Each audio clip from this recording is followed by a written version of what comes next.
जैसा कि मैंने कहा था कि बेशक कुछ सवाल हमारे सीधे लिमिट लगाने से निकल जाएं, लेकिन तब भी जो हमारी परिभाषा है, यानी एप्सिलॉन ग्रेटर देन 0 दिया है तो उसके लिए एन नॉट निकालना, ये अपने में उपयोगी है।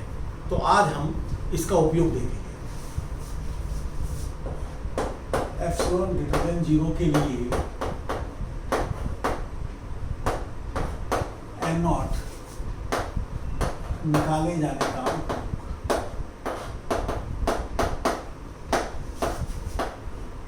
तो इसको हम थोड़ा देख लेंगे। यहाँ पर सबसे पहली बात यह है कि एक हम प्रमेय लिख रहे हैं जिसे हम अंग्रेजी में थ्योरम कहते हैं, और वह यह है कि यदि कोई सीक्वेंस कन्वर्ज करती है तो वो सीक्वेंस केवल एक ही पॉइंट को कन्वर्ज कर सकती है। यदि xn x को या यदि xn ऐसे लिख दो जाए एक अभिसारी कन्वर्जेंट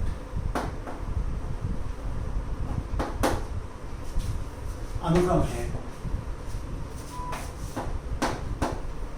अनुक्रम का मतलब सीक्वेंस है, तो उसकी सीमा लिमिट अद्वितीय होगी।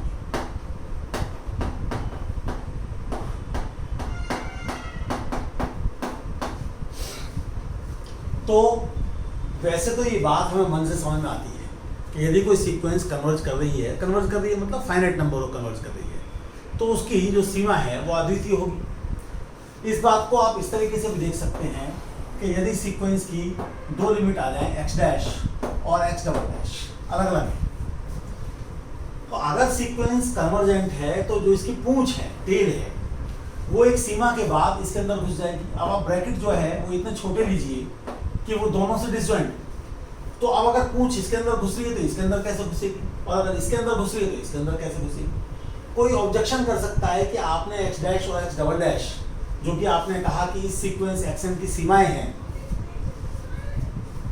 बहुत दूर दूर ले ली, इसलिए आप इस प्रकार का कर पा रहे हैं।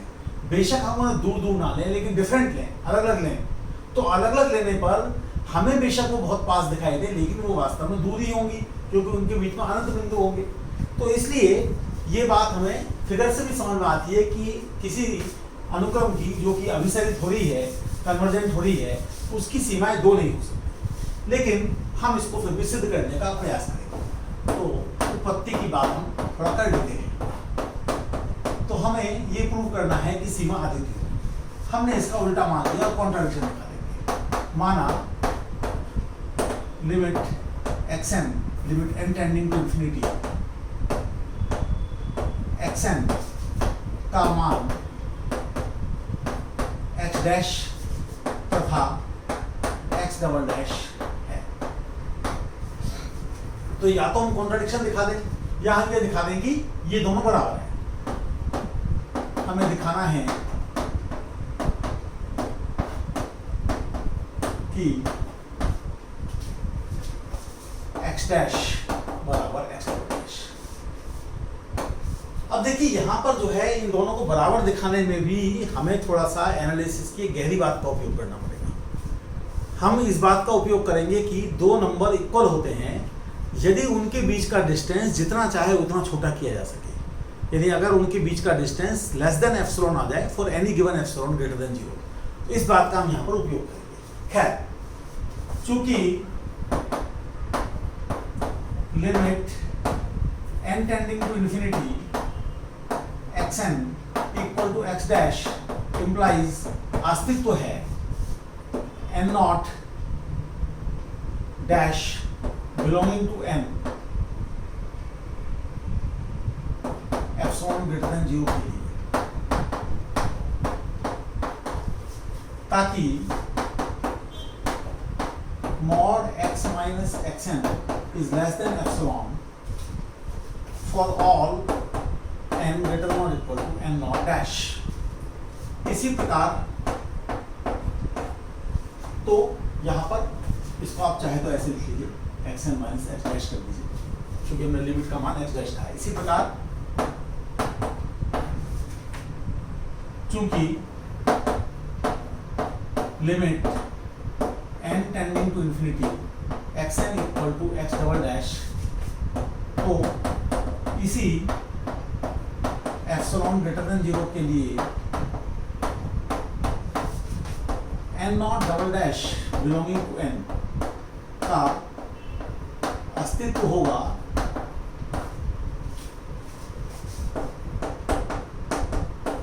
ताकि mod xn minus x double dash is less than epsilon for all n greater than or equal to n not double dash।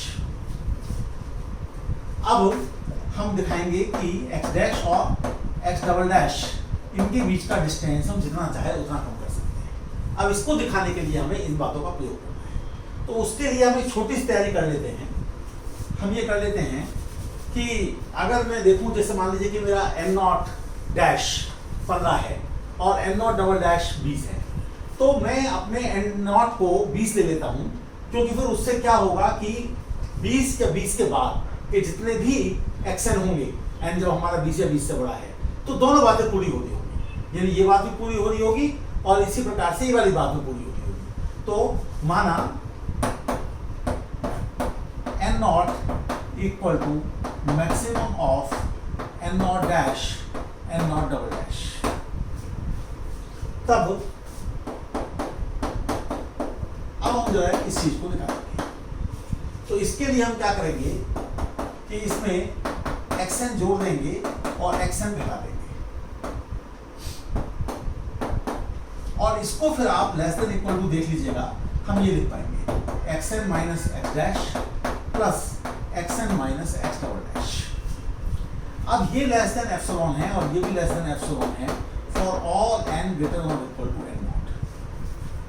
तो ये जो क्वांटिटी 2 एप्सिलॉन है, चूंकि एप्सिलॉन हमारी अपनी इच्छा पर है, कुछ लोग क्या करते हैं, उन्हें यहाँ पर एप्सिलॉन ही लाना होता है, तो वो याद करके रखते हैं कि इस वाली थ्योरम में हम एप्सिलॉन बाई 2 लेंगे दोनों जगह, ये एक जगह एप्सिलॉन बाई 3 लेंगे, दूसरी जगह 2 एप्सिलॉन बाई 3 लेंगे, लेकिन उसकी कोई जरूरत नहीं है। मोटी बात ये है कि आपको ये जो बीच का गैप है, ये आपको जितना चाहे उतना छोटा दिखा देना है। तो अगर एप्सिलॉन को आप स्मॉल करते चले जाएंगे तो 2 एप्सिलॉन भी स्मॉल होता जाएगा। तो इसका मतलब क्या होगा, this implies x dash is x dash, क्योंकि एप्सिलॉन को जितना चाहे उतना छोटा ले सकते हैं, जितना चाहे उतना छोटा ले सकते हैं। तो वैसे ये थ्योरम कोई खास नहीं है, लेकिन एक तो मैं इसको यहाँ पर इसलिए लाना चाहता था कि हमें ये ध्यान में आए कि भाई जो हमने डेफिनेशन दी है उस डेफिनेशन का उपयोग कैसे होता है, और दूसरा ये है कि हमें फील ज़्यादा इंपॉर्टेंट है कि भाई एक से ज़्यादा हो ही नहीं सकती उसकी लिमिट, क्योंकि होंगी तो हम ऐसे ब्रैकेट बना सकते हैं एक्स डैश और एक्स डबल डैश के अबाउट कि वो इंटरसेक्ट ना करें, और फिर पूछ किसी एक के अंदर ही जा सकती है, तो दोनों के अंदर कैसे जाएगी, तो कॉन्ट्रडिक्शन आ जाएगा। लेकिन एक प्रिसाइज प्रूफ ये है, मैथमेटिक्स में जो है प्रिसाइज प्रूफ का, या साइंस में भी प्रिसाइज प्रूफ का बड़ा इंपॉर्टेंस है। आपको कुछ चीज़ फील हो रही है, ठीक है, आपने उसको कह भी दिया, लेकिन अगर आप उसे प्रूव कर सकें तो बहुत अच्छा होगा, नहीं तो हम उसे एक एग्जाम मान लेंगे। तो इसलिए प्रूफ को हमें जरूर करने का प्रयास करना चाहिए। बहुत बहुत धन्यवाद।